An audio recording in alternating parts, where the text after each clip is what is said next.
Groupe Pelou, l'immobilier bien plus encore présente Le Grand Matin Sud Radio Week-end. Osez investir. Thomas Binet. Bonjour, vous êtes sur Sud Radio et vous écoutez Osez investir, votre rendez-vous hebdomadaire sur l'investissement réussi. Tout pour vous accompagner dans vos choix de placement. Bonjour Thomas Binet. Bonjour Philippe. Au sommaire de ce 29e numéro, nous allons parler société civile de placement immobilier. Absolument Philippe, un numéro spécial et toujours en direct sur Sud Radio. Nous allons essayer d'apporter des éléments de réponse autour du thème « Quelle est la situation pour les placements en SCPI et quelles sont les perspectives pour les prochains mois ?» Pour y répondre, Thomas, nous sommes accompagnés par Guy Marty, notre consultant spécialiste en gestion de patrimoine et fondateur de pierrepapier.fr. Bonjour Guy. Bonjour Philippe. Et nos deux invités, Jean-Marc Colly, directeur général d'Amundi Immobilier, société de gestion du groupe Amundi spécialisée dans le développement, la structuration et la gestion de fonds immobiliers destinés aux investisseurs particuliers, aux banques privées et leurs distributeurs, ainsi qu'aux institutionnels, aux grandes entreprises et professionnels de l'immobilier. Bonjour Jean-Marc Colly. Bonjour. Marc Bertrand, président de la Française REM, vous êtes spécialiste de l'investissement tiers et de la gestion d'actifs et êtes présent sur les marchés immobiliers français, parmi lesquels les immeubles de bureaux, hôtellerie et groupements fonciers viticoles. Bonjour Marc Bertrand. Bonjour. Précisons que vos deux structures pèsent 60 milliards d'euros. Vous allez, Thomas, essayer d'apporter durant cette émission avec nos invités des réponses concrètes aux questions posées par nos auditeurs. Oui Philippe, des réponses pratiques. Pour cela, nous avons mis en place une adresse email contact@oseinvestir.fr afin qu'ils puissent nous questionner sur leur placement et sur leurs interrogations face à la conjoncture actuelle.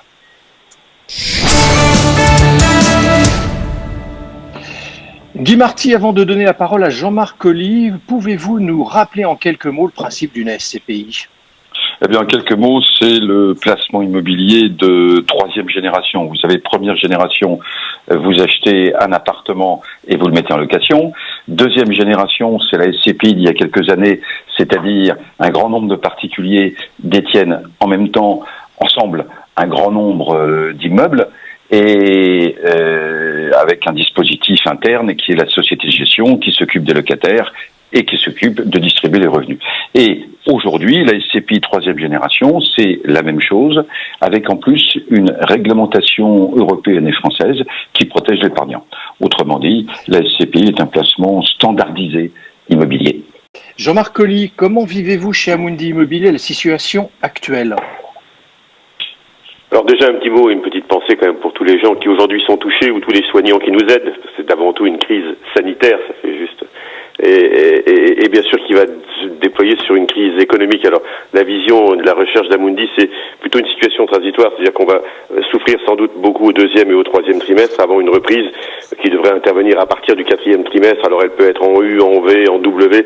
L'important c'est que voilà, on vit une situation transitoire et les États et le monde entier va déverser tellement d'argent dans cette économie qu'on ne voit pas comment elle ne ferait pas pour repartir doucement, rapidement ou alternativement. Voilà, mais elle repartira.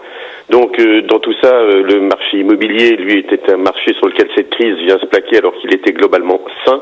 Il n'y avait pas de stock supplémentaire, il y avait une prime de risque suffisante ou largement importante sur les actifs, les loyers commençaient à se redresser et cette crise donc sanitaire vient se plaquer sur ce marché immobilier qui, dans cette situation-là, va jouer son rôle d'amortisseur. Bien sûr, il va supporter une partie de la crise, mais peut-être moins que d'autres classes d'actifs, et c'est ce qu'on attendait de l'immobilier, ce que les particuliers attendaient de l'immobilier. Donc voilà, dans cette situation transitoire qui va vers une reprise, le marché immobilier va atténuer les effets de cette crise et c'est ça ce que nous cherchons à faire aujourd'hui avec des équipes qui continuent à travailler quand même malgré la situation et le confinement dans lequel nous sommes. On va en parler dans le détail, Jean-Marc Colly. Guy Marty, avant cette crise, la croissance sur le continent européen était estimée à 1,4%. Maintenant, Bruxelles évoque une récession. Pouvez-vous nous indiquer les principaux impacts sur les SCPI que vous en estimez ? Vous savez, Jean-Marc Colly vient de répondre sur la question de crise et redémarrage. Les SCPI, c'est de l'immobilier. On ne peut pas imaginer que l'immobilier ne soit pas impacté à la fois dans ses revenus et dans sa valeur. Toute l'idée, c'est que c'est transitoire. Et l'idée surtout, c'est que la SCPI est un placement de long terme, c'est-à-dire que, bien sûr, en période de souffrance économique, elles sont impactées. Mais quand on fait le bilan sur de nombreuses années, on s'aperçoit que c'est quand même mieux que les placements de taux comme le livret A ou les fonds euros. Jean-Marc Colly, l'an passé, la collecte a battu des records dans les SCPI. Comment considérez-vous les périodes à venir? Est-ce que vous croyez qu'on va réussir de nouveau à battre des records? On avait commencé l'année en fanfare, je crois qu'on allait battre tous les records, janvier, février. Là, le plus important, c'est moins de battre des records que de continuer à avoir de la collecte, puis surtout d'assurer la liquidité des produits immobiliers sur lesquels massivement des gens sont venus depuis quelques années. Donc là, on a les chiffres, quasiment tous à la fin du mois de mars. Ce qu'on peut dire, c'est deux choses. Il n'y a aucune augmentation des demandes de rachat, c'est-à-dire que les gens continuent à faire confiance à ce produit, sans doute pour les qualités dont je parlais tout à l'heure, d'amortisseur à la crise. Et puis, bien sûr, la collecte continue, un petit peu plus faible que bien sûr ce qui était au janvier et février, mais en ce qui nous concerne, nous avons toujours une collecte encore assez soutenue, et c'est plutôt ce qu'on imagine dans les mois qui viennent. Voilà, une stabilisation d'une collecte à un niveau plus raisonnable que ce que nous avions en début d'exercice, mais qui suffit largement à assurer la liquidité, voire qui continue à donner des capitaux à investir pour les sociétés de gestion que nous sommes. Guy Marty, une question simple, pratique d'un de nos auditeurs, mais ô combien pertinente. Tout simplement, est-ce le moment d'acheter des parts de SCPI? Alors, beaucoup de SCPI ont mis en place ce qu'on appelle des investissements programmés. Vous savez, un versement régulier par mois ou par trimestre. Et ça, c'est vraiment le moment de continuer. Parce que la logique du versement régulier, c'est bien entendu de profiter des bonnes comme des périodes plus difficiles. Et donc oui, il faut continuer les versements réguliers. Ça peut être très payant au travers des 6 mois ou des 2 ans avant que tout se redevienne normal. Guy Marty, vous avez une question pour Jean-Marc Colly. Oui, imaginons un ami proche ou quelqu'un de votre famille vous demande s'il doit vraiment garder ses parts de CPI. Qu'est-ce que vous lui répondez? Si je disais non, ce serait pas un bon conseil. Oui, je crois qu'il faut savoir faire le dos rond dans une période où ça va un petit peu plus difficilement. Globalement, aujourd'hui, même si nous allons souffrir énormément au 2e et au 3e trimestre sur l'encaissement de nos loyers, parce que les entreprises souffrent elles-mêmes dans leur vie traditionnelle, c'est une situation transitoire. C'est-à-dire que ces loyers, on va pas les perdre définitivement, on va plutôt les reporter, et donc ils reviendront accroître les distributions futures et pénaliser sans doute un peu la distribution de l'année. On pense, mais on estime au pire qu'on serait capable de distribuer encore 70 ou 80% de ce que l'on avait prévu en début d'exercice. C'est vous dire, quand même, si le revenu est important, ça veut dire qu'on serait capable de servir entre 3 et 4% de rendement à ceux qui continueraient à nous faire confiance pendant cette période. Je crois que dans la situation actuelle troublée, la situation des marchés financiers difficile, ce serait déjà un beau score. Mais ce que je veux remarquer surtout et redire, c'est que ce serait plutôt du report de revenus, c'est-à-dire tout ce que nous n'avons pas encaissé là, on en encaissera sans doute une grande partie entre septembre-octobre 2020 et sans doute le cours de l'année 2021. Donc venez pour la distribution qu'on continuera bien sûr à vous donner. Venez aussi parce que les valeurs peut-être peuvent s'ajuster, mais tellement faiblement. C'est une situation encore transitoire. C'est pas parce qu'un local ou votre appartement ne rapporte pas de loyer pendant 2 mois qu'il a perdu de valeur. L'immobilier d'entreprise, c'est un peu la même chose. Il y aura des ajustements à la marge, mais voilà, les expertises que l'on a, la valorisation du prix départ nous permettront de supporter ces écarts de valeur. Donc pour la distribution et pour la conservation de la valeur, vous pouvez venir nous rejoindre sur les parts de SCPI ou du moins continuer à les garder. Thomas, vous êtes également en ligne avec Marc Bertrand. Oui Philippe, Marc Bertrand, que nous avions le plaisir de recevoir en février dernier dans le 23e numéro d'Oser Investir, est président de la Française REM et dans un instant, il va nous parler du changement de situation qu'il doit vivre depuis son passage sur notre plateau.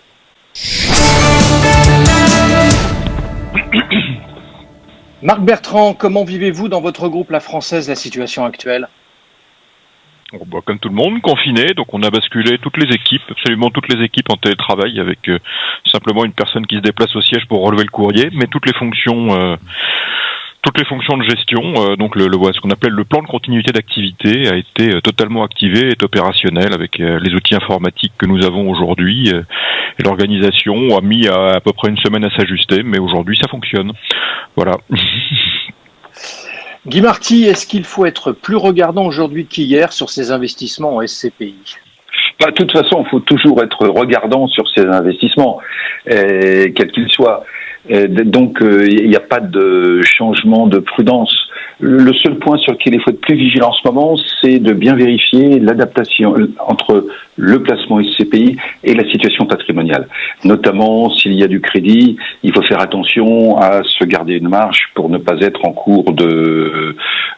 difficulté de paiement. Autrement dit, il faut que la SCPI soit bien achetée comme un produit de long terme et donc qu'on n'ait pas besoin de revendre d'un moment à l'autre.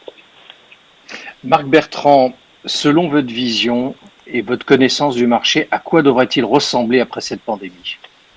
Alors, c'est pas parce qu'on connaît le marché qu'on est expert, qu'on est voyant. Non, mais ce qui paraît relativement acquis, hein, c'est que les tendances qui sont à l'œuvre dans le marché depuis même un certain nombre d'années, et comme toujours, les crises agissent comme des accélérateurs et des révélateurs de ces changements. Donc, en matière de bureaux, ce que nous expérimentons en ce moment, c'est à savoir la capacité à travailler à distance, fait que probablement ça créera une forme d'adaptation du marché du bureau, c'est-à-dire que le bureau sera physiquement, et Dieu sait que c'est frustrant de pas pouvoir y être physiquement et de voir les équipes, sera plus un lieu d'échange et de travail collaboratif avec les personnes, plus qu'un lieu de travail administratif individuel.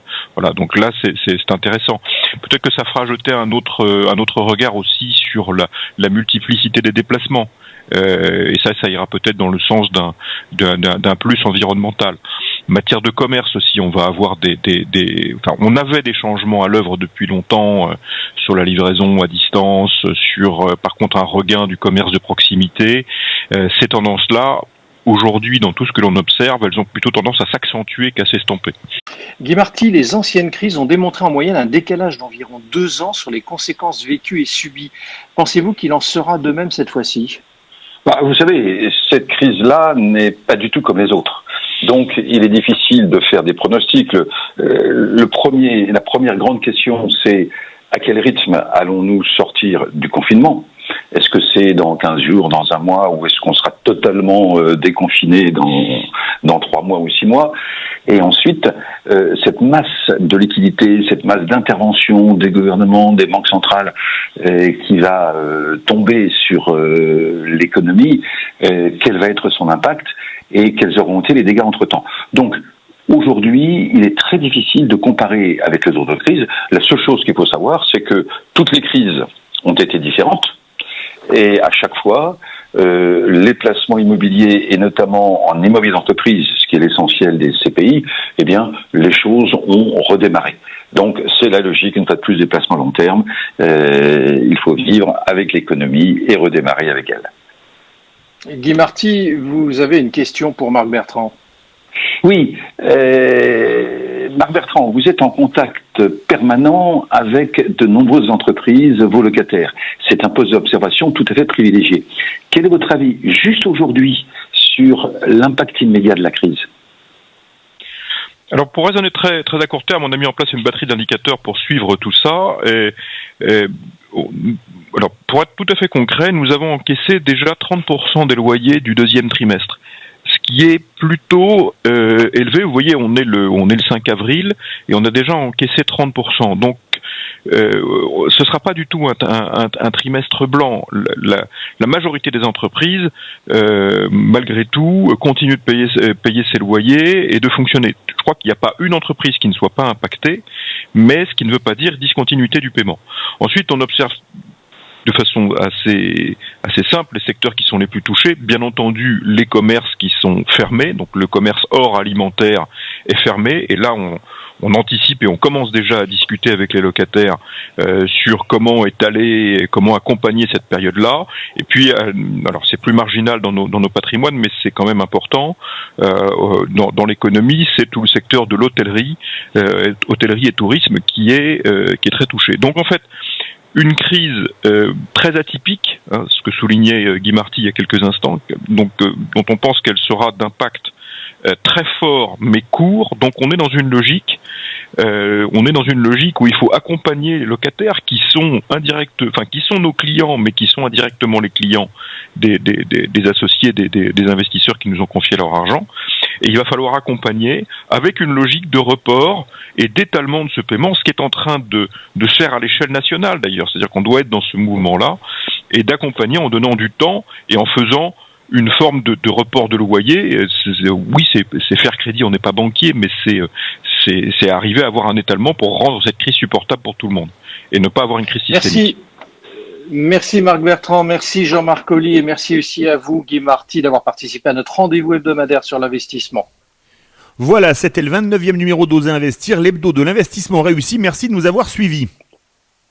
Vous pouvez retrouver l'intégralité de l'émission sur sudradio.fr dans la rubrique podcast ou sur vos smartphones en téléchargeant l'application Sud Radio, mais également sur osezinvestir.fr où vous retrouverez l'émission ainsi que les anciennes et bien plus encore. Dorénavant, sachez que vous pouvez également télécharger l'application Oser Investir sur Apple Store et Google Play. Besoin d'un spécialiste en immobilier ? Depuis plus de 50 ans, le groupe Pelou est le partenaire de toutes vos opérations immobilières. Avec 3 structures complémentaires qui vous apportent des solutions immobilières sur mesure. Besoin d'informations ? Retrouvez-nous sur groupepelou.com. Groupe Pelou, l'immobilier et bien plus encore.